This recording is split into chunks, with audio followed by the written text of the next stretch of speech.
inscritos, beleza? Eu quero perguntar pra vocês se vocês estão conseguindo acompanhar a nossa série. Esse é o terceiro vídeo. Eu já te falei sobre 13 sacadas para que você consiga estudar inglês sozinho. Depois eu te expliquei como e mostrei como é possível praticar o seu speaking sozinho. E nesse vídeo eu quero te ensinar como você pode melhorar o seu writing sozinho. Bora! Esse momento do writing é muito importante, é muito valioso, porque é nessa habilidade que você consegue parar e fazer as coisas no seu ritmo. Quando você tem que escrever uma redação, um texto importante, algo do tipo, você consegue sim ter o seu tempo para escrever aquilo, a não ser que seja uma conversa de WhatsApp ou algum chat com um gringo, enfim. Mas fora isso, você consegue ter mais calma para formular os seus pensamentos. E essa é uma das razões pelas quais desenvolver o seu writing é muito mais tranquilo para algumas pessoas, né, do que desenvolver o speaking. Eu já provei para você no vídeo anterior que também é possível desenvolver o speaking sozinho. Então, se você não assistiu ainda, passa lá para assistir, porque eu tenho muita coisa interessante para te contar naquele vídeo. Mas o nosso assunto aqui hoje é sobre writing. E por isso, agora eu quero te mostrar algumas ferramentas e como você pode fazer para que você pratique a sua escrita em inglês sozinho e fique muito melhor nisso. É interessante que você pratique o seu writing em geral, né? Mas acontece que dependendo do texto que você está escrevendo, isso pode variar um pouco, né? Se você está escrevendo uma redação de trabalho, você não vai escrever da mesma forma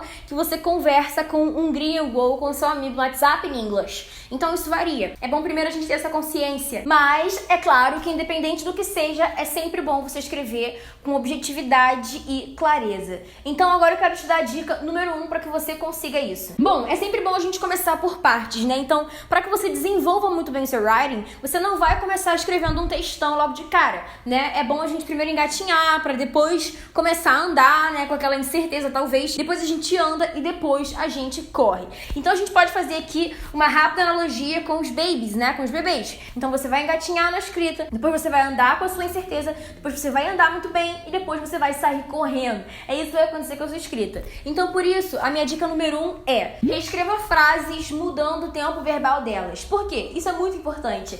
Quando você decide pegar uma frase que já existe ou você cria uma frase em um tempo verbal e aí você vai modificando o tempo verbal daquela frase, você vai sendo treinado a flexionar palavras e também a alterar alguns advérbios, se for o caso, né? Por exemplo, advérbio de tempo, aquele que fala yesterday, tomorrow, in 2 weeks, coisas do tempo, né? Aquele advérbio que vai te determinar o tempo de tal ação. Ok. Se eu quero reescrever uma frase no passado e a minha frase inicialmente está no presente, automaticamente eu não posso mais usar o now. For example, I'm drinking soda now. I'm drinking soda now. E se eu quero colocar essa frase no passado, I was drinking soda yesterday. Eu preciso trocar o now para um yesterday. I was drinking soda yesterday. E ficaria dessa forma. Então, eu não somente alterei o tempo verbal, mas também precisei mexer em outras palavras na minha frase.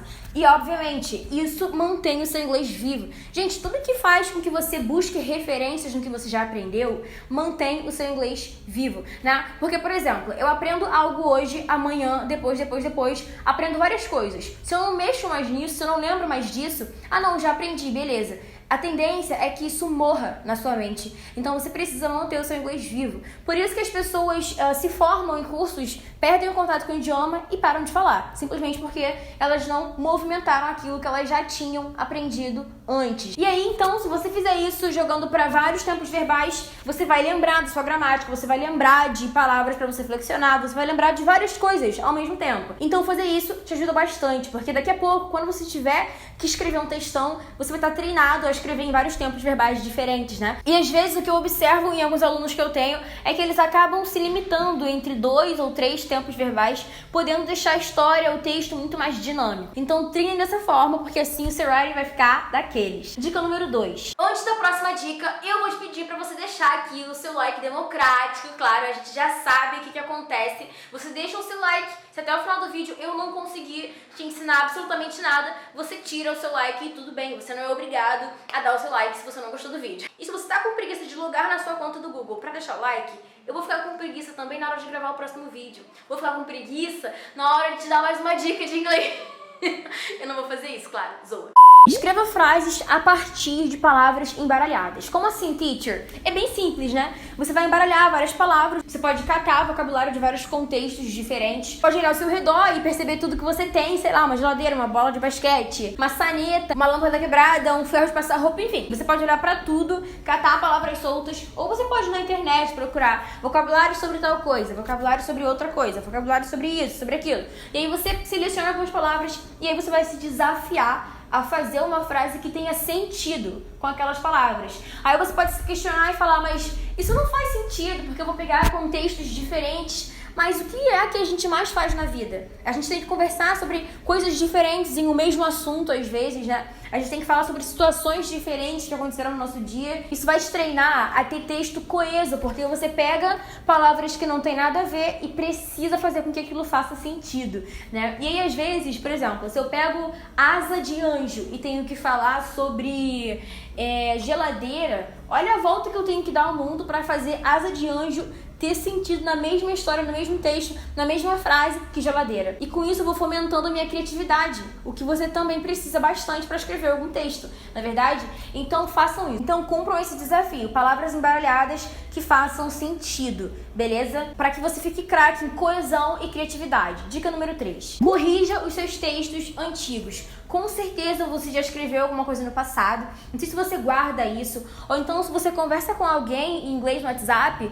busca no histórico de conversas algo de 4 meses atrás ou 2, não sei, depende do seu ritmo de estudo, né? Se você há 4 meses estava conversando com alguém e continuou conversando com alguém e nesse meio tempo continuou estudando inglês, é fato que você avançou em alguma coisa. Então você pode pegar essas suas escritas antigas para que você observe como você escrevia antes e como você avançou agora. Porque isso é fato. Quando você para para observar uma produção sua antiga, você vê como que aquilo tá melhor hoje em dia. E aí com isso, você pode ir sim, corrigindo, por que não? Os seus pequenos deslizes, os seus equívocos. E aí você vai corrigindo aquilo e vendo que, uau, esse erro eu não cometo mais, a minha escrita melhorou. Isso vai te motivar, vai te dar um olhar observador e vai fazer com que você realmente não erre mais aquelas coisas, beleza? Essa é a dica número 3. Agora a gente vai pra próxima. Essa dica agora é sobre o Grammarly. O Grammarly é um programa, né? Na época que eu baixei era um programa, eu não me atualizei, eu não sei se ele já virou um aplicativo,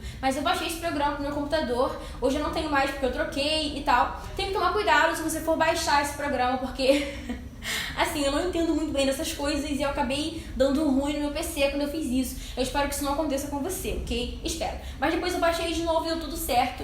E assim, a minha dica pra você quanto a esse programa é o seguinte: toda vez que você for escrever algo em algum lugar dentro do seu PC, dentro do seu computador, notebook, enfim, ele vai vasculhar tudo que você está escrevendo. Gente, e não somente pontuação, mas gramática também, sabe? Concordância, tudo, regência, ele vasculha tudo e te avisa se aquilo tá certo ou não, se aquilo tá adequado ou não e te dá já o texto bonitinho, corrigido. Então assim, Grammarly é vida, gente. Me salvou durante muito tempo. Inclusive, eu tenho que baixar de novo no meu notebook porque esqueci de fazer isso. Eu não baixei, na verdade, justamente pra não me confortar com isso. Ah, vou escrever de qualquer jeito porque o Grammarly vai corrigir. Não, por isso que eu não baixei, porque eu vi que eu tava ficando muito folgada. Então eu precisava prestar mais atenção nas coisas, enfim. Aí eu preferi não baixar, beleza? Mas se você tiver dificuldade e precisar enviar textos importantes e tudo mais, você precisar de um corretor automático incrivelmente maravilhoso, eu indico pra você o Grammarly, porque ele é muito, muito bolado. Procure no Google, se eu conseguir achar, eu vou deixar o link aqui embaixo pra vocês encontrarem o Grammarly, mas procure no Google, caso eu não encontre, eu vou tentar. Essas foram então as minhas 4 dicas para que vocês consigam ter um writing muito melhor. Observem, comecem hoje a aplicar essas dicas e daqui a 2, 4, 6 meses, observem como vocês melhoraram. Sério, mas tem que pegar firme na dica, né, gente? Senão não vai dar certo. No e-book eu vou colocar mais 4 dicas, ou seja, serão 8 no total, sobre como praticar o writing sozinho. Então, se eu fosse você, não deixava de baixar. Ele vai ser liberado no último vídeo dessa série. E sim, gente, claro, é gratuito, 0800. Então vocês vão conseguir obter esse e-book no final da série. Fica ligado e acompanha. Envie esse vídeo para aquele seu amigo que sempre te pede para corrigir as coisas que ele escreve, tá bom? Envie esse vídeo para aquele seu amigo que tá tentando melhorar writing, conversando com alguém ou praticando de alguma outra forma, porque assim ele vai ter mais práticas para aplicar no English dele. É isso que a gente faz, né, gente? A gente compartilha o nosso inglês aqui. Esse é o nosso canal, compartilha esse vídeo para o nosso canal crescer e a gente se vê no próximo vídeo ou nas redes sociais da vida. Pode ir embora? Beijo!